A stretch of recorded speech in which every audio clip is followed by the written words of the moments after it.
life in this universe is about patterns. And so Yes. I actually wrote an article last week on my Substack about leadership and quiet quitting, really. Hmm. And I would like you to kind of tie that into why this approach of yours matters for business leaders sitting on a business where they're having quiet quitters, where they're having high turnover rates, or where they're having what they would call low efficiency or low effectiveness from their team, and how that's affecting them, and then in turn negatively affecting their team, and it's how it's a vicious cycle. Hmm. And through your processes, how you start to change that. I know it's not an overnight change, but Correct. I do believe the long-term effects of your coaching and teaching create such a different business environment. Like the relationship with their team changes, and how their team looks at them changes.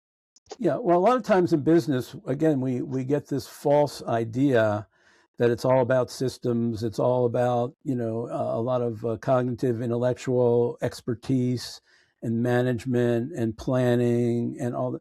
But a lot of it is, when you get down to it, it's emotions and relationships. And quiet quitting is emotional. I Yes. mean, you get this emotion that you're not being valued, you're not being respected, you're not being properly rewarded. So why should you put out more effort? You get this whole scenario going on that gives you kind of like an emotion of resignation, which is like a smoldering form of low grade anger, where you're a little pissed off at the way you're being treated. And so your response is, okay, I'm just not going to give a damn. I'm going to do the minimum. I'm going to do just what I need to do to get by and get my paycheck, but I'm not going to go put out for this organization because it's not, looking out for me. That's all Right. an emotion. That's all an emotional experience that's being generated by your brain. And a lot of times it's not appropriate to the situation because A, you're harming the company. B, you're harming yourself. You think you're outsmarting the system, but you're really not. You're paying a price. Your company's paying a price. Spiritually, you're paying a price.